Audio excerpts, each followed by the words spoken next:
예, 오늘 하나님께서 주신 말씀 요한계시록 12장 7절에서 17절 말씀입니다. 예, 오늘 말씀을 인해서 하나님의 은혜가 충만하기를 간절히 바랍니다.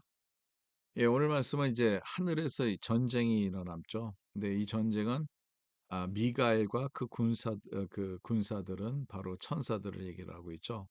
그들과 함께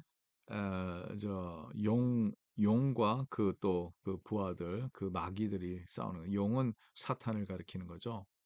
이 전쟁이 일어나요. 근데 이들이 쫓겨납니다.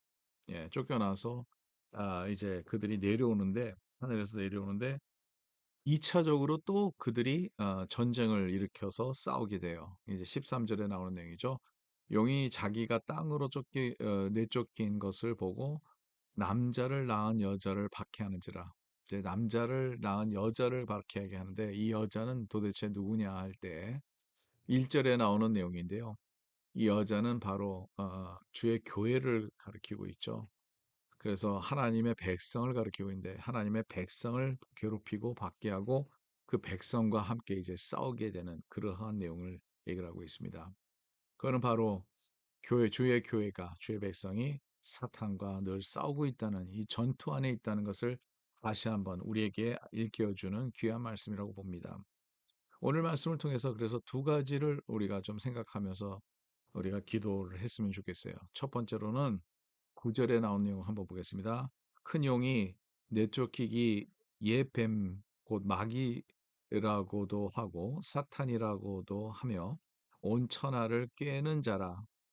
예, 사탄은 어떤 자냐? 이 용은 사탄이라고도 하고 뱀이라고도 뱀이라고도 하고 마귀라고 하는데 이 어떤 속성을 갖고 있느냐?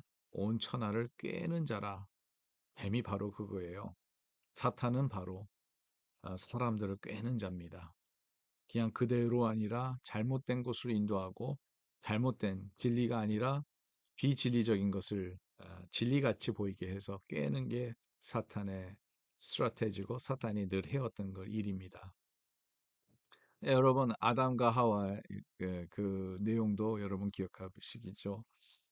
뱀이 하와에게 와서 어떻게 말을 하느냐 하면 그냥 진짜 같은 것을 조금 트위스트해서 조금 그 끝에 가서 잘못된 내용으로 이제 가르치고 그것을 자꾸 심어주는 게 뱀이 하는 일이에요. 사탄이 바로 그것을 하는 것이죠.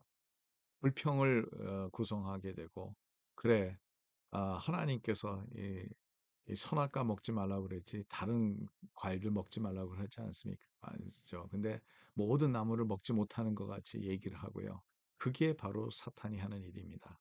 오늘날도 저와 여러분을 위해서 이 전쟁에 우리가 있을 때는 깨어서 기도하여서 진리적인 것, 진리와 그 반진리, 그렇지 않으면 거짓된 것을 우리가 분별할 줄 아는 그래서 우리가 하나님 앞에서 올바로 쓰는 저와 여러분 되시기 간절히 바랍니다. 두 번째로는 14절에 나온 내용을 한번 보겠어요.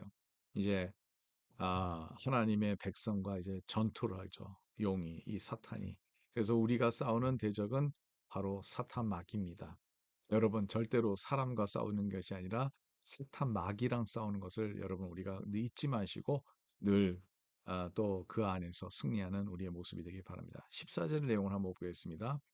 그 여자가 큰 독수리의 두 날개를 받아 광야 자기 곳으로 날아가 거기서 그 뱀의 낯을 피하여 한 떼와 두 떼와 반 떼를 양육받음에. 예, 우리가 잘 이해하기가 쉽지 않은 내용이죠. 여자가 있는데 어떻게 했냐? 큰 독수리의 두 날개를 받았다는 거죠. 이것은 무엇을 우리에게 가르치고 있느냐 하면 바로 출애굽 때에 하나님께서 말씀하셨던 그 출애굽기 19장 4절에 나오는 내용을 우리가 명상케 하는 그러한 말씀이죠. 그래서 한번 출애굽기 19장 4절 말씀을 제가 읽어드리겠습니다. 내가 애굽 사람에게 어떻게 하였음과 내가 어떻게 독수리 날개로 너희를 업어 내게로 인도하였음을 너희가 보았느니라. 독수리 날개로 너희를 업어 내게로 인도하였음을 너희가 보았느니라. 돌슬이 날개로 업어서 이스라엘 백성을 이끌었다는 거죠. 물론 여기도 이미지죠. 이미지죠.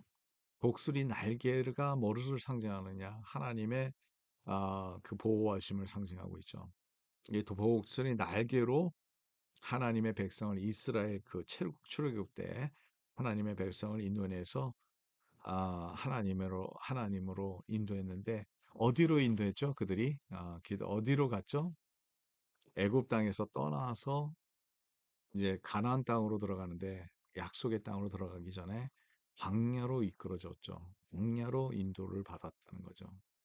하나님께서 예비한 곳으로 그들이 인도함을 받았다는 거죠. 그래서 오늘 본문에도 그 여자가 큰 독수리의 두 날개를 받아, 예, 그래서 이 독수리를 받았다는 거죠. 독수리의 날개를 두 날개를 받았어요. 그래서 주의 교회가 하나님의 보호하심에 따라서 인도함을 받았는데 광야 자기 곳으로 날아가. 하나님께서 예비한 곳은 광야라는 거죠. 야, 광야 뭐 그렇게 가고 싶은 곳이 아니죠. 낮에는 너무너무 덥고 저녁에는 너무너무 춥고 이 광야는 뭐 사막이니까 물도 없고 그래서 이스라엘 백성이 계속 불평하잖아요. 물 없다고 불평하고 계속 음식 없다고 먹을 거 없다고 불평하고 근데 하나님께서 만나도 주시고 물 없다 그러면 하나님께서 물 주시고 하나님께서 늘 그들과 함께 계셨어요. 근데 광야에 있다는 게 중요한 포인트입니다. 그들을 광야로 인도했다는 거죠. 그들을 다시 애굽으로 인도한 게 아니에요. 애굽은 세상을 상징한다면 광야는 교회를 상징하고 있죠. 그리고 가나안 땅, 약속의 땅은 우리가 갈 천국, 하나님의 나라를 상징하고 있지 않습니까?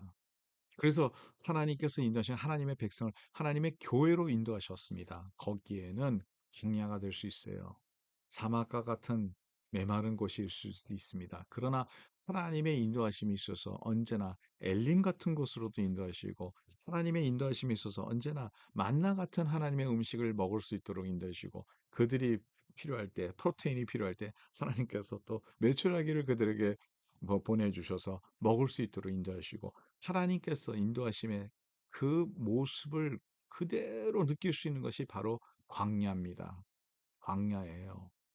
제가 좋아하는 찬송이 있어요. 예, 찬양이 광야라는 건데요.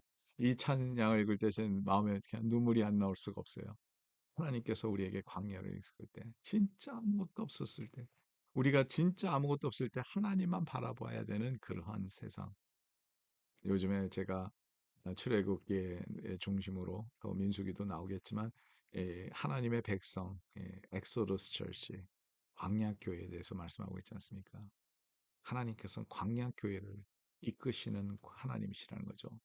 이 광야 가운데서 하나님의 은혜가 있다는 거죠. 그다음에 나중에 나오는 낯을 피하여 한 때와 두 때와 반 때를 양육받음에 그것을 상징적으로 지난번에 말씀드렸죠. 3년 반을 얘기를 하고 있고요. 42개월을 얘기를 하고 또 1260일을 얘기를 하고 있는데 이때는 이건 상징적인 또 때라는 거죠. 그래서 이러한 어려움, 광야 때가 있는데 그 가운데서 양육을 받았다는 거, 받고요. 또 하나님의 보호하심이 있다는 것을 여러분 믿으시기 간절히 바랍니다. 주님의 교회는 절대로 무너지지 않습니다. 주님의 교회는 절대로 쓰러지지 않습니다. 주님의 교회는 승리할 겁니다. 하나님의 말씀이 우리에게 보장하고 있기 때문이라는 거죠. 하나님의 인도하심이 있을 겁니다. 광야 같은 생활이라도 그 가운데서 하나님의 독수리의 두 날개 같이 우리를 보호하실 뿐만 아니라 구름 기둥과 불 기둥으로 주의 백성을 인도하시는 그 하나님의 은혜를 날마다 체험하며 승리하는 끝까지 그래서 주님 안에서 주님의 그 믿음을 지켜가는 저와 여러분 되시기 간절히 바랍니다. 오늘도 주님의 말씀을 주셔서 감사합니다. 하나님, 우리가 교회 가운데 하나님의 은혜가 있다는 것을 우리가 믿고, 교회 가운데 주님의 보호하심이 있다는 것을 믿고, 광야 같지만은 하나님의 은혜 가운데서 저희들을 예비한 곳이라는 것을 믿으며, 오늘도 말씀 가운데서 주님을 바라봅니다. 오직 주님만 의지하는 것을 배우게 해주시고, 오직 주님의 말씀만 우리가 순종하는 것을 배우게 해주시고, 하나님을 끝까지 따르는 주의 백성들이 될 수 있도록 인도하여 주시옵소서. 감사하며 모든 말씀을 주 예수 그리스도의 이름으로 기도드립니다. 아멘. 예, 오늘도 주님 안에서 승리하는 하루가 되기를 간절히 바랍니다.